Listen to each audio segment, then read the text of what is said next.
Hey folks, so I should be live now, hopefully, if I've done everything right.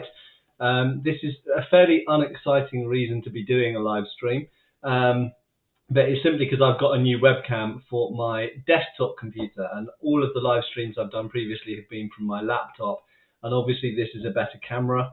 I don't know what the sound will be like. I think, so I did a live stream with some other YouTubers who you guys know the other night, and I think that this was quite echoey, this speaker. So I do have a headset, but I'm just going to try with the integrated mic for this video. But let me know how it's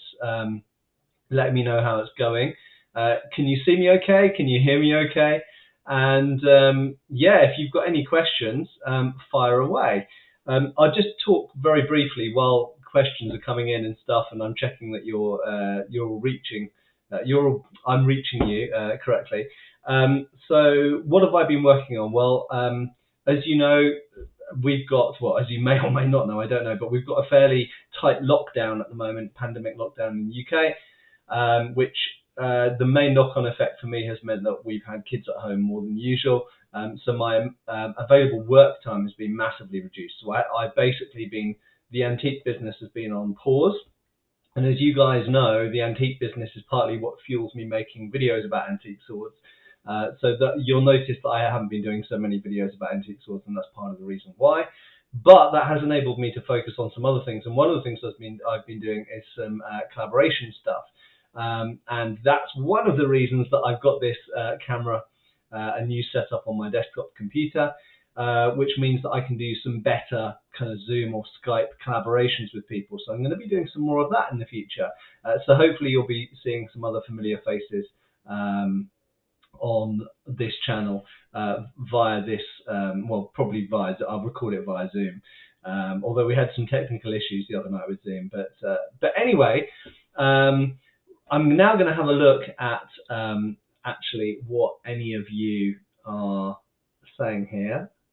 Hey, is that Michael Thomas who I know, or another Michael Thomas? I don't know. So lots of people saying hi. Let me know where you're from. I always like to know where people are watching for. We've currently got 113 people watching. Obviously, you guys didn't know that this was going to happen. You know, I'm quite. Oh, it's gone up to 124.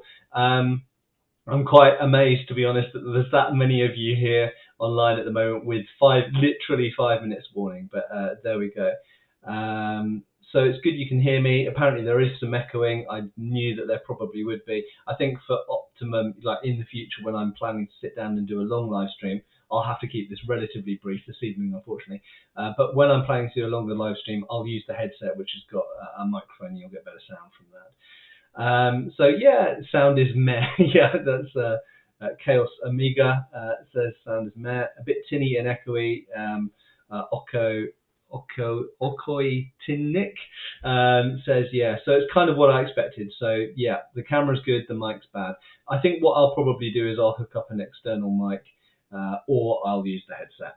I'm sorry that the sound is awful, but hopefully you can hear me enough and I'll speak up, so hopefully you can understand what I'm saying. Oh, interesting. Slightly quiet. Maybe I need to sit closer to the microphone. Can you hear? Am I better if I sit closer like that? Maybe I'll sit closer to the mic. That might make it sound a bit better. I wonder if I don't actually know where the microphone is on this thing, but anyway, there we go. Yeah, so loads of people saying it's fairly muffled. New Zealand, Brazil, wow. So literally all over the world, right there. If you draw a triangle between us, we cover quite a lot of the globe there. So. Swords on the wall, not good for audio quality. Who'd have thought? Says tall guy. Yeah, I mean, I don't think this is a particularly echoey room, but Texas, UK, Alabama. Well, good to hear from you. Yeah. So if you've got any questions, stick them in the chat here. Obviously, I've got a super chat there as well. So. If you really want a question answered, stick it in the super chat and I'll definitely see it. If you stick it in the normal chat, I might see it and I might be able to answer. Oh, Michael Thomas says different Michael Thomas, but one who did buy a rifleman saber from me a few years back. Oh, cool. Okay. So yeah, we've got Denmark, Durham, Hungary, Florida, Leipzig, Sweden, wow, Arizona, Poland, Germany, South Wales, wow, everywhere. So yeah, great. California, South Africa, Netherlands. I think basically we've got the whole Vienna, we've got the whole world cover here. Hertfordshire, there we go, not so far away. Almost shooting distance, not quite. Saudi Arabia, blimey. So yeah, like we've got all Romania, Poland, Israel, Finland, Sydney. Crazy. All right. Okay, I'm going to stop reading out places on the map now.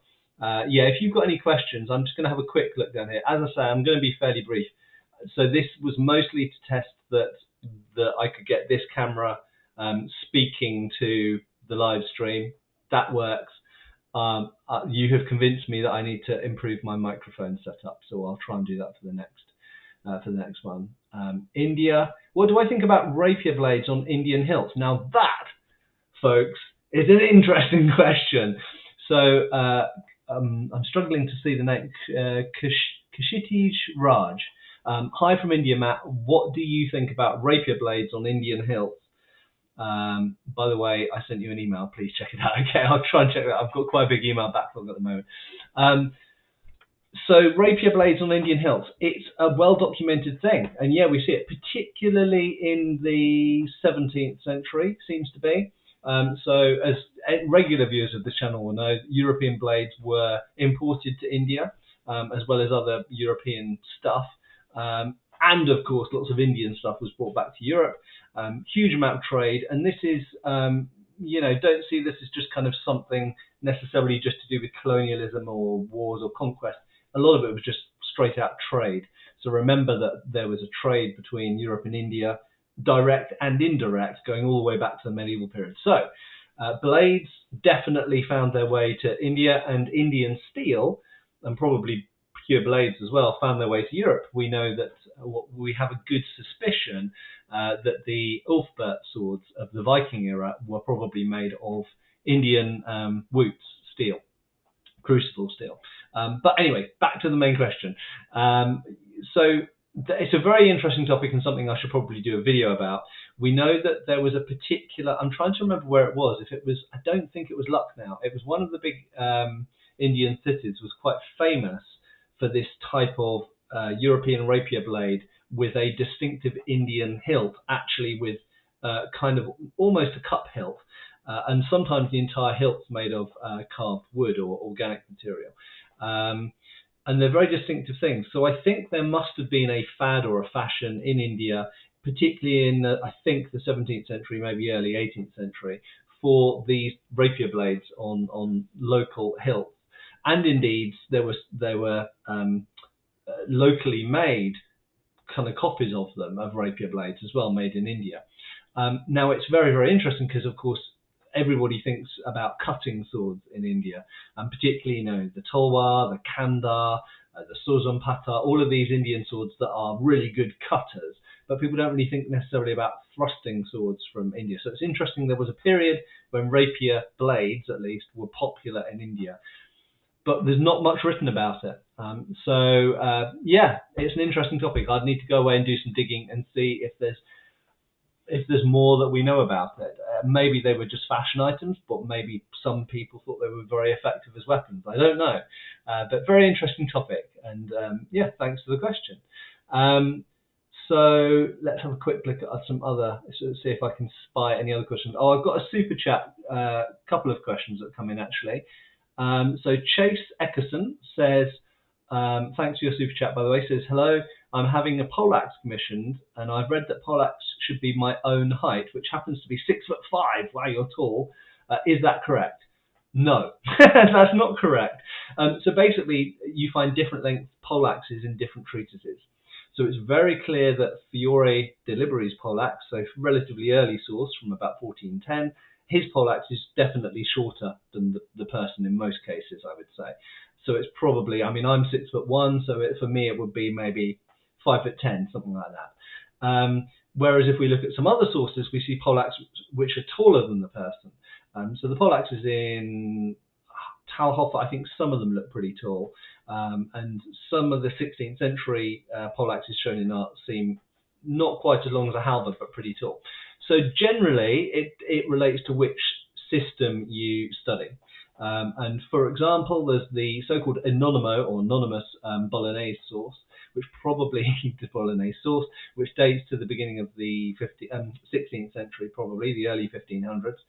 And in that there's a Poleax section, and it frequently, or at least a few times, stabs the other person's foot with the Q or the point at the bottom end of the Poleax, which means you have to have a fairly long shaft to do that. You can't really do that with Fiore's Poleax, for example. It's a bit too short.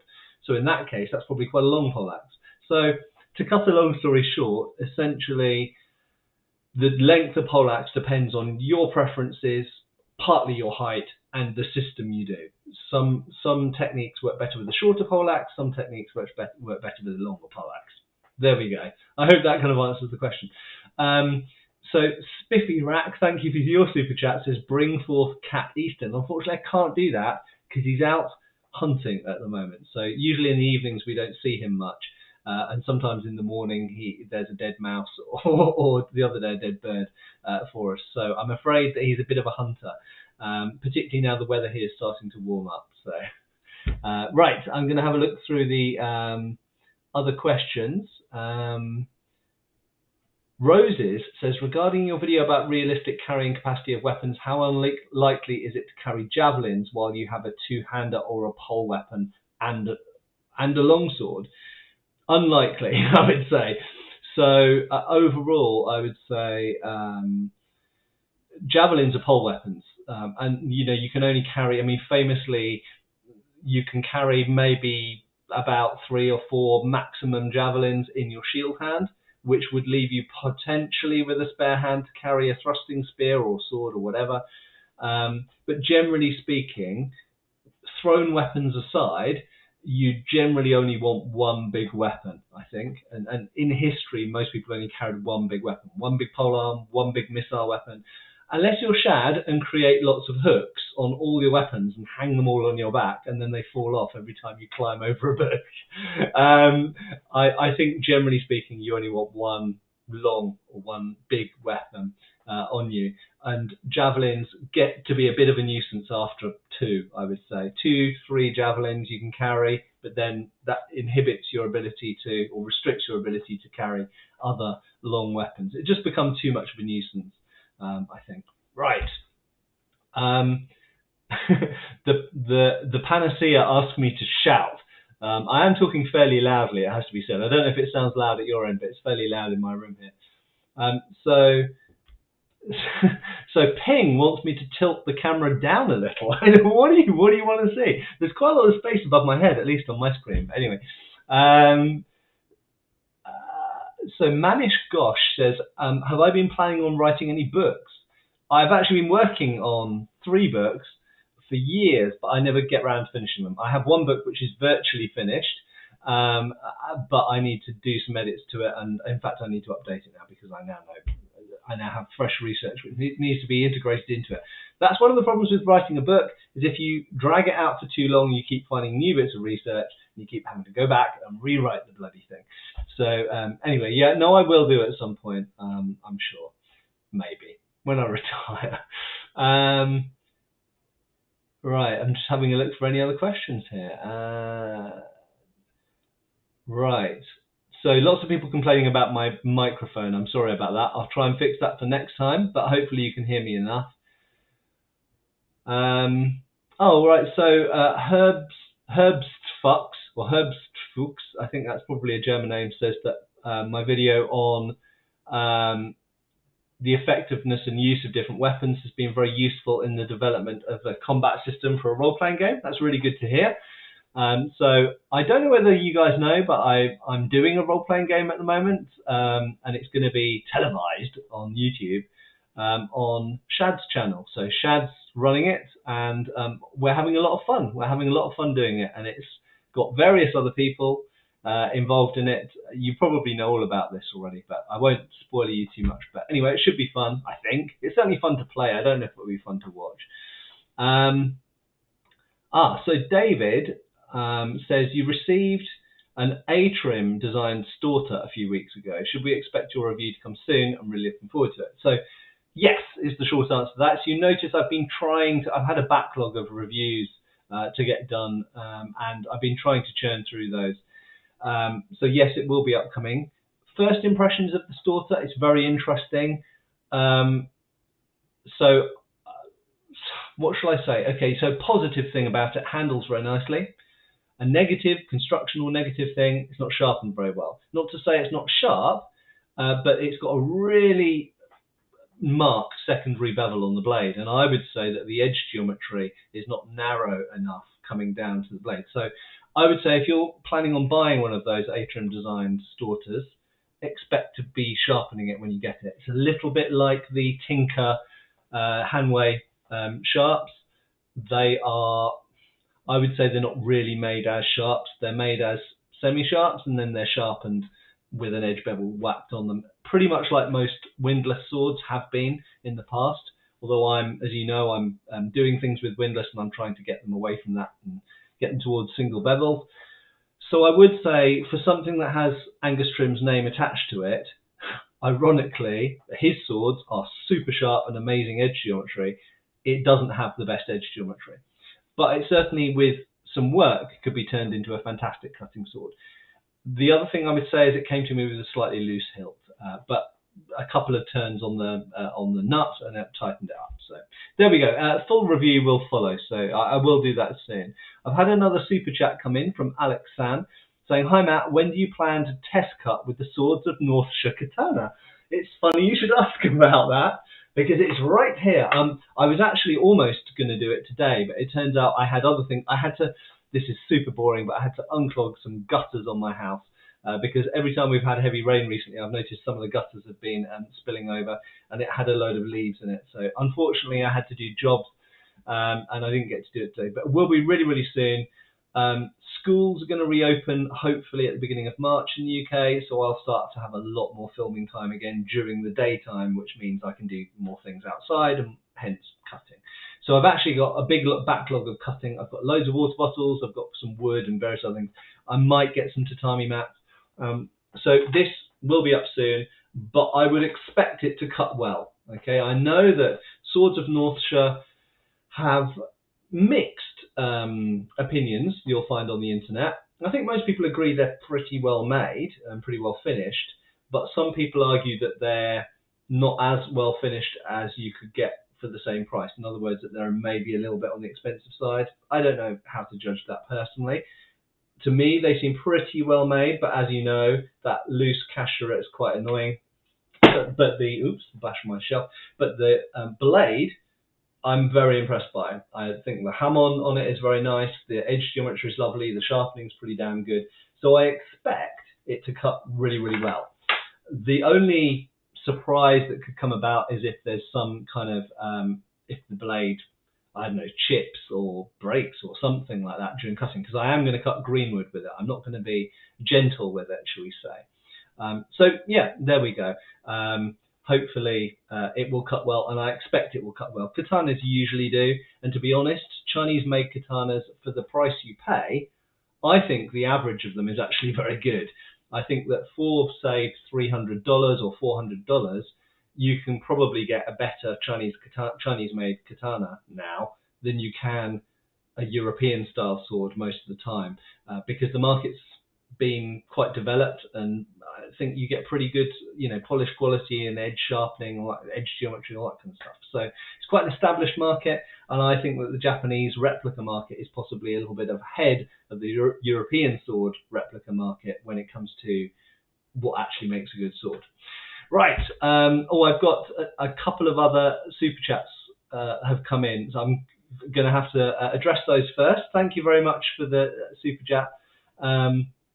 So Dark Sword Armory, two-handed Danish sword, the Longford or two-handed medieval sword, which one and why? Man, so that's from Malt Philistine. I actually can't answer that because I've only got two Dark Sword Armory swords. They're the only two I have ever seen in my life. So I have not personally seen any other DSA swords apart from those two. The one that I've got, which I think they call the Gothic two-handed sword or Gothic longsword with the fishtail pommel, is very nice so far. but I still haven't put it through its paces cutting. Okay, I've cut a water bottle with it, cut that fine, but I haven't cut green wood or anything like that with it. I understand that there are some questions about the durability of Dark Sword Armory swords, both in terms of in the old days how they were making their tangs. I also have some questions on how they're making their cross guards, because Matthew Jensen, channel I highly recommend for sword reviews, Matthew Jensen broke the cross guard on his Alexandria from Dark Sword Armory way too easily. It seemed like it was cast metal of some kind of cast alloy, and it snapped far more easily than it should have done. So I had some concerns about that, because a guard can either break by being hit directly, or sometimes it can just break from the vibration of impact on the blade. So I'm a little bit concerned about that, but anyway, we'll see how it stands up. But at the moment, I can't really say an awful lot more about Dark Sword Armory than I've already put on the screen. But thank you very much for the super chat. Just a quick mention, we've got over 300 people viewing at the moment, so thank you so much for joining me. It's really heartwarming to know that you're out there and you actually care to join me and keep me company. So Chaos Amiga asks, I'm researching parrying shields like Zulu shields and the Indian Madhu. Cool. Are there any more shields like this, and what contexts are they used in? Yeah, there's loads of shields like that, actually. And I would say that the most important one to go and look at is the Chinese hooked shield, which probably, because it's from the Han Dynasty, so we're talking about 2,000 years ago, is probably the inspiration for the Indian Madhu, I would think. Certainly comes a long way older than the Indian Madhu. So yeah, that's the main one to look at. Not that we know much about how they were used, but you can kind of imagine it. But actually, if you look at LK Chen's website, you can find some stuff on LK Chen about that hook shield. I actually have a pair, and I was sent them during lockdown, so I haven't had a chance to use them in sparring yet. But absolutely, at some point, I'll do a video on those Chinese hooked shields, and we'll use them in some sparring because they look like super fun. But yeah, and there are other shields that are sort of a bit similar to that. If you look in Talhofer, you'll notice there's a type of buckler which has kind of hooked out ends on it with spikes to catch as well. I think it's a fairly popular idea throughout history, actually, to have the idea of a buckler, usually a buckler rather than a big shield, a buckler that will catch and trap the opponent's blade. And there are some bucklers which have raised bars and hooks and stuff on the face of them, even in the age of rapiers, to catch the point of the blade or the edge of the blade. But anyway, great question. Maybe that's a topic that I should do in a video in the future. I think that'll probably actually be a pretty good video. So CB, I think in Norway, asks, in general, how much would a knight cost to hire and equip in medieval times? Could you make a video on it? So I don't know the answer to that, actually, but I mean, expensive. The thing is, knights were paid a wage, essentially. So in terms of what they'd cost to hire, you don't really hire a knight. So a knight, by their very existence, certainly in most European countries, a knight literally kind of owes their position, their title and their lands and everything else. And in return, they give military service. So they're kind of free to use, but you pay them a wage. And you did pay them a wage on campaign as well. And they would have a fixed wage when on campaign. But I'm afraid the numbers are not straight to hand to me. But yeah, absolutely, we could look at that in a future video for the sorts of amounts of money. I always find it's a bit difficult talking about amounts of money when you're talking about history, because it's quite difficult to relate that to the modern world, because people always go, oh, you know, 3 shillings in the 14th century is equivalent to however much in the modern world. But the fact is that the relative values of different things were completely different then. So the relative value of a loaf of bread compared to a horse now is completely different compared to a loaf of bread compared to a horse in the medieval period. So it's always kind of false when we compare these monetary values. But nevertheless, we can kind of perhaps look at what certain things might be worth, like how much a horse would, you know, a riding horse compared to a destrier horse, and then how much a knight would charge per day on campaign. You know, how much do they cost per day on campaign? Yeah, good topic. So Alex Mass, I think in America, asks, can you talk on the strategic influence on weapon designs, like the availability of materials and craftsman centers? Yeah, I mean, that's a massive topic. So clearly when you design weapons, it's not only about utility and the perfect kind of, what you'd like to be able to do. It's also based on what materials are available to you. If we look at Japan, for example, just take one example, Japan in the, height of the 16th century, the samurai period, when there were lots of civil wars, lots of wars between different factions. And Japanese steel was not hugely abundant, and that was one of the reasons that blades were so valued, but also the reason that blades were recycled. So 11th, 12th, 13th, 14th century, 15th century tachi blades, or tanto, or yari, or naginata were recycled and recycled and recycled. So it's very common to find a antique katana, for example, or wakizashi in 19th century Edo fittings that has a blade on it which dates to maybe the 16th or the 15th century, that's been shortened maybe 3 times or more in its life. And then if you go back to the raw material, tamahagane, clearly that's made through a lengthy process, but there were huge variations in quality, and some of the poorer quality blades were almost certainly recycled and didn't survive. And there were mass-produced swords, wakizashi, and the predecessors to the katana for the spearmen, ashigaru, and they would have been different to the tachi that were used by the samurai. So the design and availability and recycling, the way you make a sword, that's why I picked Japan. The fact that the particular characteristics of the steel that they were using, and the fact that they wanted a very hard edge, water quenched clay, differential hardening on the edge with tamahagane steel, means that you end up with very different properties compared to a European longsword. So yeah, the material that's being used, the way that it's being used, the armor that's available, the environment, all hugely interrelated things. I don't know if that answers your question, but it's a massive topic, and availability of materials, huge. I mean, that dictates what you do next, doesn't it? If you're in a survival situation, what animals are there to eat? What vegetables or fruit are there to eat? Where's the nearest water? These kind of immediate things are what dictate the decisions you make that leads to the culture you end up with. Right, so Jordan T. Russo asks, does the Killage cut better than the katana? I don't know the answer to that question. I think that they are both famous cutting swords.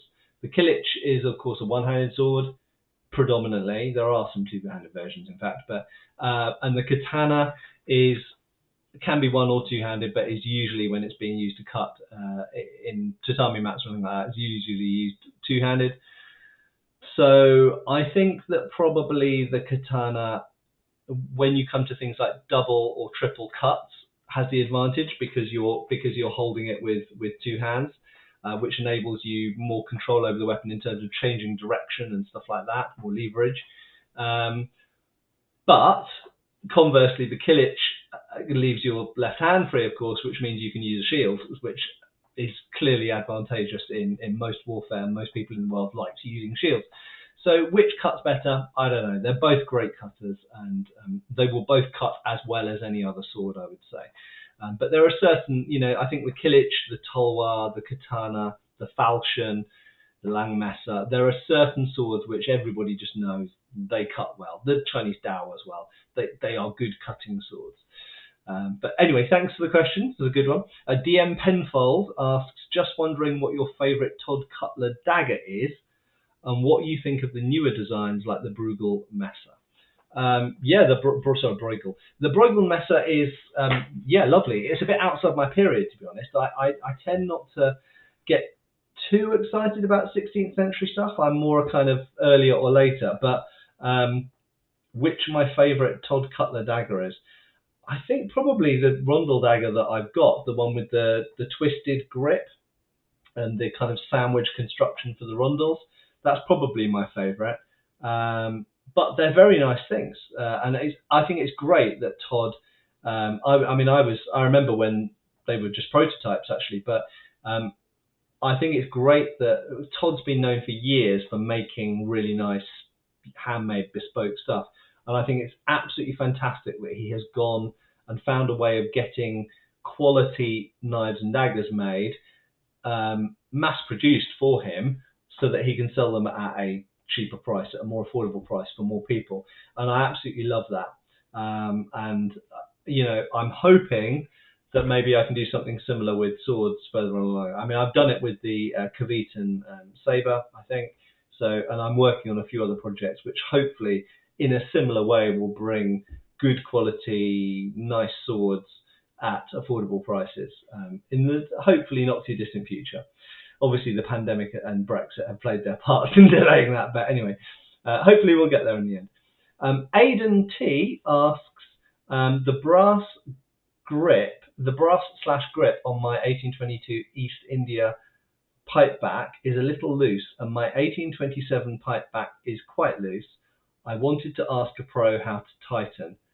I'd need to see photos. It depends. They can be constructed in various different ways, and sometimes I'm afraid I would advise not to try and tighten them.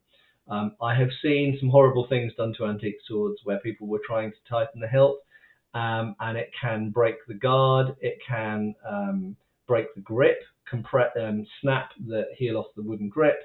So it's a risky procedure. There are some things you can do which are reversible and don't damage the sword.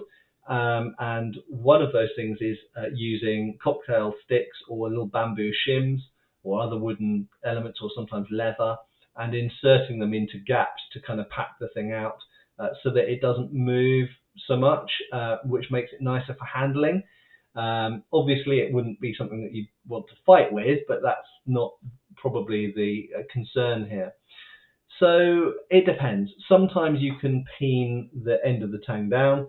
If it's a nut, sometimes you can tighten the nut and then peen the end of the tang down on that.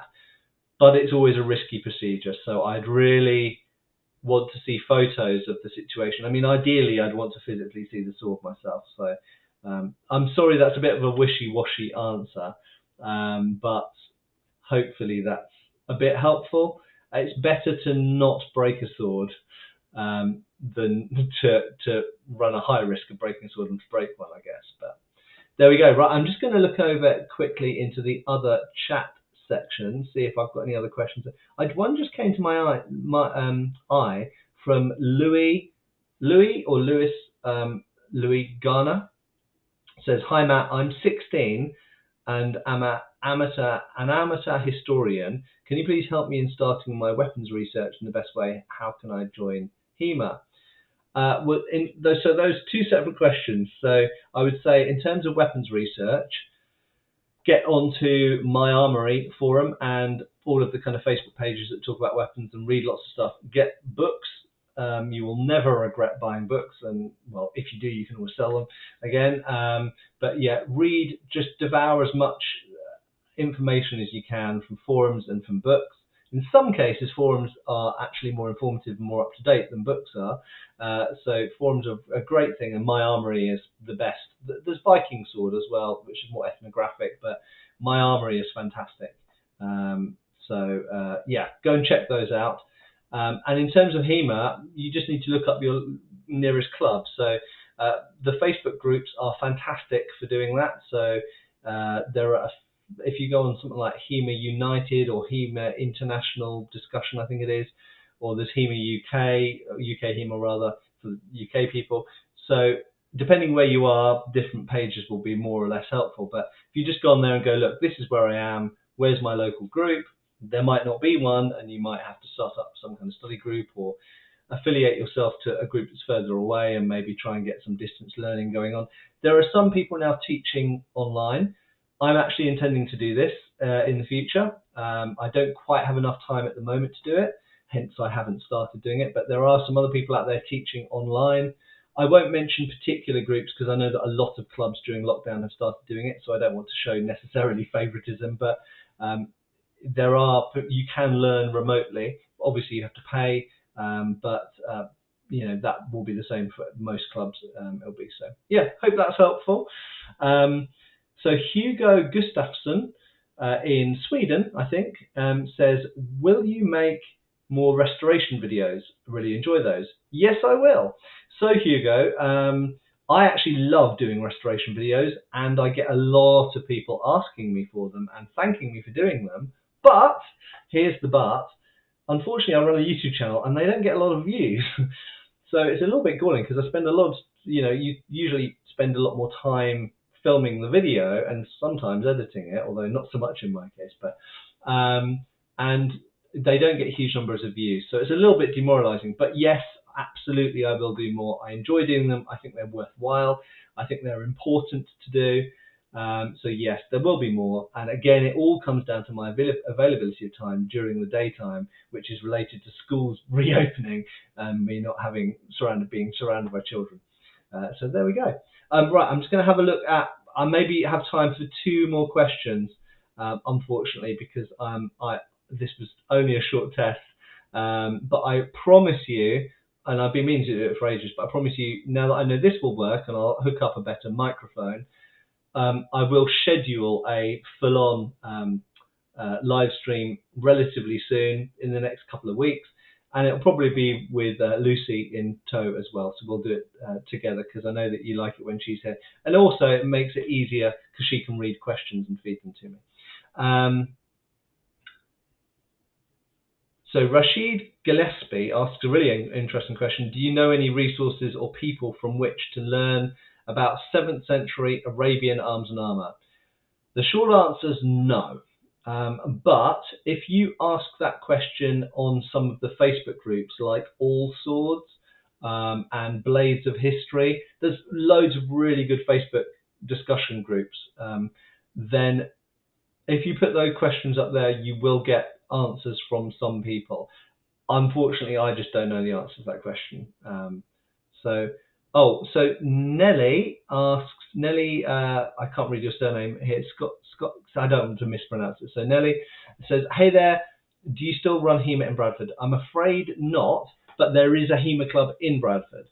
So Colin Fieldhouse, my good friend, used to run the Scholar branch in Bradford, but because of job and other commitments, he felt he had to step down. So the club became a independent HEMA club, and it's still running, obviously not at the moment because we're in lockdown, but it is out there. So if you go on the UK HEMA Facebook page and ask about HEMA in or near Bradford, you'll get recommendations there. And there is another club as well nearby as well, in Shipley maybe, run by the Ive brothers. So there is HEMA around near Bradford, definitely. So you can do HEMA in Bradford, no problem at all. So go on the UK HEMA Facebook page. So Tiago Game Altink says more reviews on Indian weapons and African weapons as well. Yeah, again, something that is coming. I actually have a bunch of Indian swords that I need to stick on my website, so maybe that's an opportunity to make a few more Indian weapon kind of videos. And I have I have a couple of African swords as well to talk about as well soon. So I have a Tuareg sword and I have a Sudanese Cascara as well. So they will be coming. So this is an interesting question. Herb Fuchs says, hey Matt, have poleaxes and halberds been invented independent from each other, or is one an evolution of the other? We don't know. We don't know the answer to that question, but I would say independently from each other. So their construction methods are very, very different, and I would argue that the poleaxe is an evolution of the battle axe, if you want to call it that, the axe, the Dane axe really, whereas the halberd seems to go through a slightly different evolutionary origin, and it evolves from a weapon. I mean, I've got a book here all about it actually, but it evolves from a weapon. Here we go. This is the book I recommend for this subject. It's quite expensive, unfortunately, but Hafted Weapons in Medieval and Renaissance Europe. The halberd evolves from something which looks a little bit more bardiche bill-like.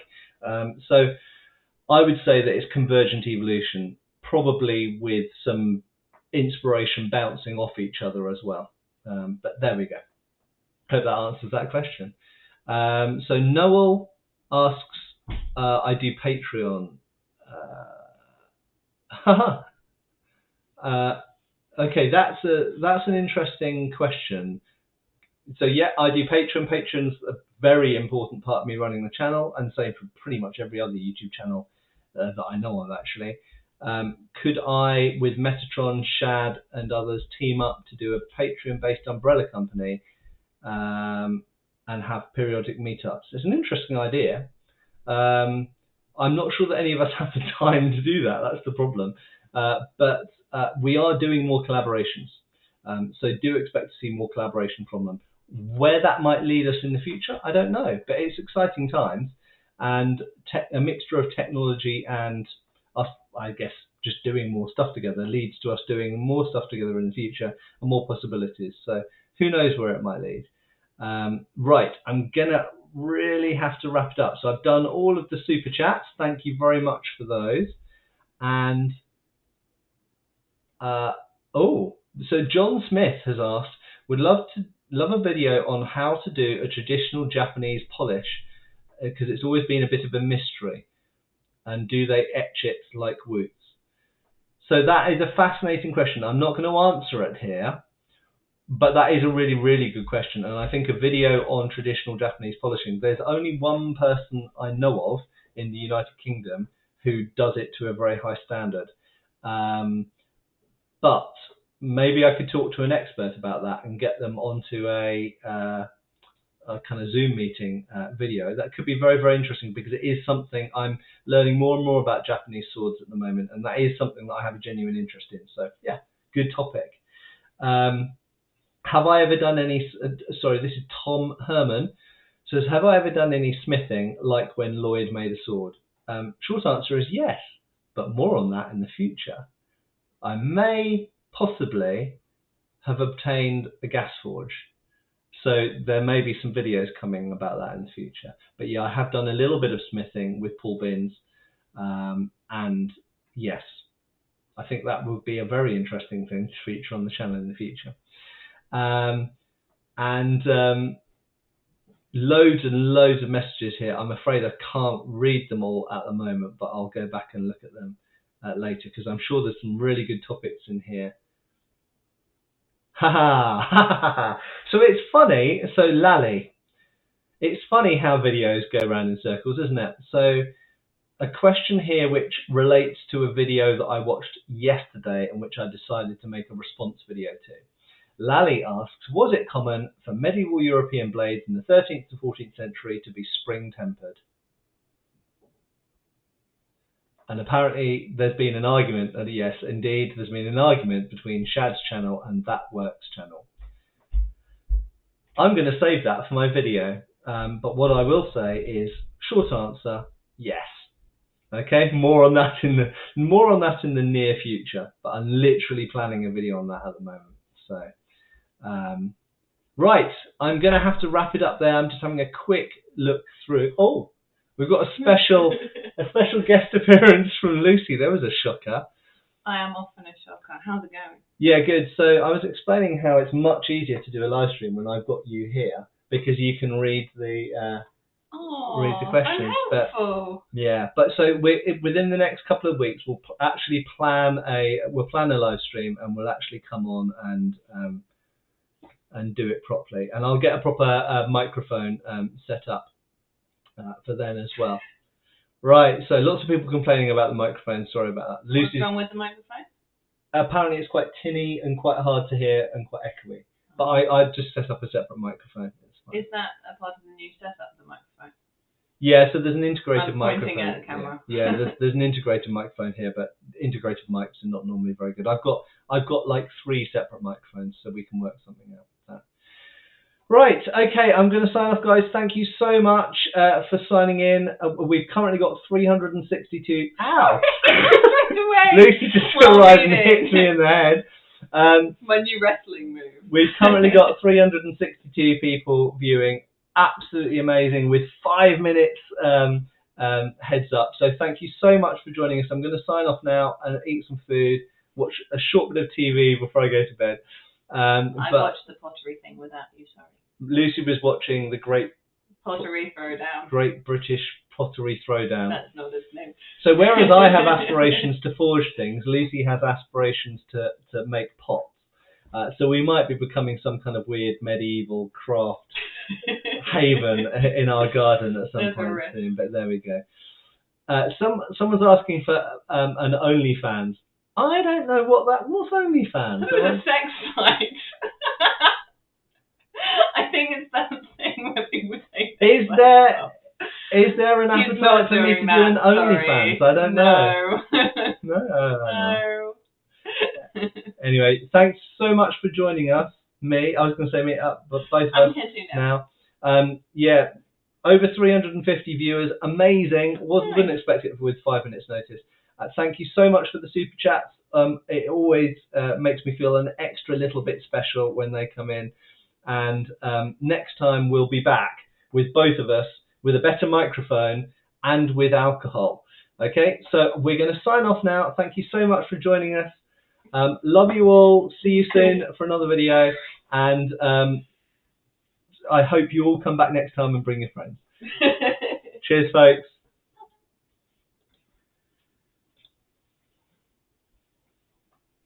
We are beautifully timed.